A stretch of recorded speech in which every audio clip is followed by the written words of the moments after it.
let's start first with the money that we have borrowed over 9 years for our health sector. That is 5.4 trillion naira according to our current exchange rate over the past 9 years for a health sector that is understaffed, underfunded, and is lacking in every area possible. What do you make of that, Mr. Daniel? Well, it still boils down to the same issue we keep talking about on a daily basis, where we are looking out for good governance, looking out for people with conscience, you know, people who understands why Nigerians need good health facilities. Exactly. It's quite unfortunate that every day, every now and then, we travel out of this country, the politicians, just because they do not believe in the health system of our country. Now, not just that they do not believe, they have really bastardized the system. In the sense, you look at how much money we keep borrowing, throwing into the bills they pass in the House of Assembly for health and all these things. But the president, the vice president, every head of the Federal Executive Council, you hardly see them treat themselves in any of Nigerian hospitals. Why? Because they don't have confidence in the level of health workers we have. But who are we to blame? They are the ones to be blamed. So all this money we keep hearing, 5 trillion, this and that, where, how does it replicate? We go out about, you know, helping other people's country to help the health sector. That's the funny thing. You understand? You do brain surgery there, abroad. You do everything that has to be done abroad. And you keep telling doctors not to leave. You keep telling health workers not to leave. What you're showing that there is no reason for them to become medical doctors in the first place, to practice in Nigeria. Yeah. So there is no conducive environment for our health workers. So many of them need to leave. Yeah. And find something. And find a place where their expertise is being appreciated. Yeah. And that is it. All right. You know, that's a valid point. But coming to you, Ifoma, how do you think with the mass migration that we have from our doctors, even nurses, to better, you know, living conditions and working conditions, what do you have to say to the government if they are watching in order to make this place more, you know, conducive for them to work and to live here?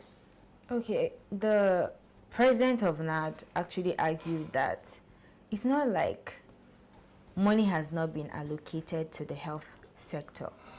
But the thing is that the people or the persons that were placed to, you know, make sure that this money gets to those that is supposed to get to, they siphon the money. That is number one. And that is where you see that even the healthcare system is it's not in good condition. The one that they even have, they can't even maintain it. You could see that doctors, nurses are fleeing out of the country, you understand, because they don't even have a better living condition. Do you understand? So I'm saying to the government, you keep on borrowing money every single time. Now we were hearing the other time they borrowed money for education. They borrowed money for allocation of vehicles. I don't know if they did that. Those things are they did. If they did that, but now we're now hearing that they are equally borrowing money for the health. No, so they have sectors. Wait, what I'm trying to say is that this money is not even coming in whole. They are kind of dividing it. They'll borrow this certain amount of money, push it to this particular sector. They'll borrow another one. Anybody that says is borrowing money for education, you see. No, you know that this one, the most part that is not even borrowing. They are giving it to them for free. It's a grant. It's like they are giving it to us. And I'm telling you that the president of NAD is arguing that money, they can't even assess it. they don't have access to it. So it boils down to the person that is placed in charge of it. So I'm telling government, just like what you say, I'm telling government, I mean, those persons that you need to, that you place this money in their hands to manage, I think at this point they need to account every dime that they have been allocated. You get, that's why. Mr. Oladimeji, coming to you, what political reforms do you think that we need in order to sort of ensure that this money gets to the right people, or that when this happens there's a sort of you know, punishment that comes along with it? Yeah, thank you very much for that question. But maybe I should rephrase that question for myself so that I can answer it properly. I've always said it that I will ask myself, what do we need to do in all of these sectors? Primarily the one we are discussing currently, which is the health sector. What do we do in this sector to bring it back to life? I mean, to give confidence to Nigerians so that they can begin to patronize these facilities, health facilities, rather than, you know, get out of the country just for a common migraine sickness. But let me just say, we do not need policies in our institutions anymore in this country, particularly in this health sector. We don't need policy. What we need is to revamp this institution. Get it to start working. We don't lack policies in this country. We are one of the best, one of the countries with good policies on paper. Execution is our problem. Yeah. All of these monies, where do they go to? We get the allocations, we read the figures, but there are no commensurable HDI in the medical sector, I mean the health sector, to tell us that these monies are actually being spent in the right direction. And of course, perhaps when we have a good leadership, we begin to have something in the semblance of that and to even take policy to it and challenge. Maybe by that time, the president will be able to stop his ministers and all of the members of the administration from traveling out for medical attention. By then, maybe we'll be finished. All right. I like that you said that maybe they will try and stop them from traveling for medical attention, because I think... won't die. Yes. Because... all these people are living in life support. They're living in life support. Yeah, because...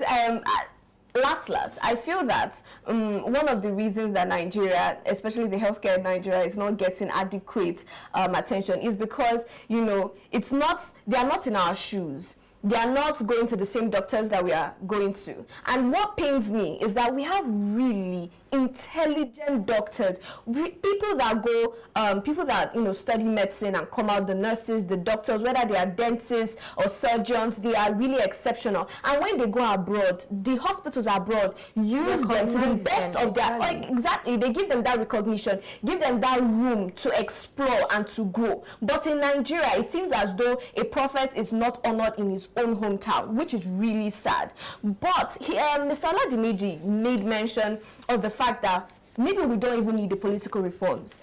We need a total renovation. We need a total revamp. But do you agree with that? Yes, I really agree with him. We have a lot of policies here and there. Yeah. But the problem with us is implementations. That's where we have the issues. Until we learn to tell, and that's why when I started, I said, people of good conscience. It is the problem. We don't have people of good conscience. People who understands that we need, our health facilities needs to work.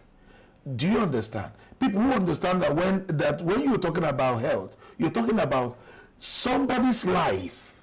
You're talking about giving the citizens an adequate, proper health facilities. Do you understand? Now, it is not every now and then we are always on WHO. How do we do that? How do we come on board? Now, even people have even started losing interest. Let me give you just a little idea. Now, there were times in Anambra here, this vaccine, WHO brought the vaccine for the papillovirus vaccine, which is for young girls from 14 years, 9 to 14. Now, parents didn't want to allow their children to take that vaccine because they do not really trust what is coming on board.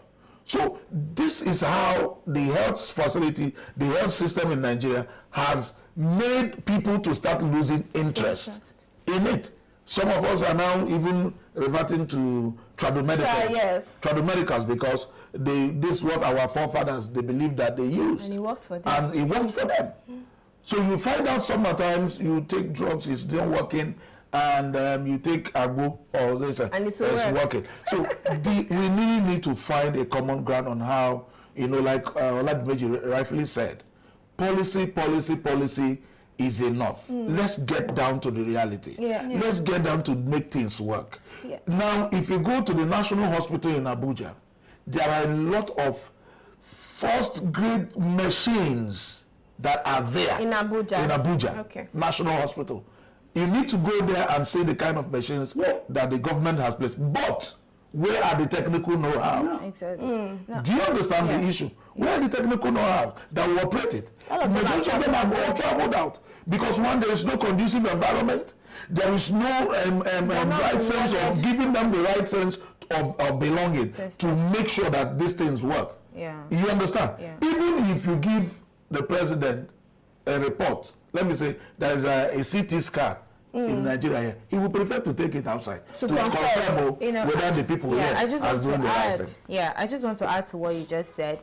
Throwing millions on a failed system will never magically fix it. So the solution here is that until there is good governance, until there is proper accountability, frontline accountability, until there is transparency addressed, all this money will keep on being siphoned and misappropriated. You understand? So that's just what I need to add. We're talking about this, but I also love us to go straight to the next story because this one is really sad. I thought Mr. Oladmeji wanted to say something. Oh, you wanted to say something, Mr. Oladmeji? Yeah, I was going to remind us that there was a time that he said we have enough enough medical experts in this country, and those that want to get out can go ahead and do so. Yes, you're correct. That was the former Minister of Labour said that. You are correct. Yes. So that's interesting that at the end of the day, they're the ones telling them to leave because they say we have experts. The experts that people are not treating when paying pension when they retire. But it's okay. And you're complaining that they're leaving. They're leaving, no problem. They should keep on leaving, Abi.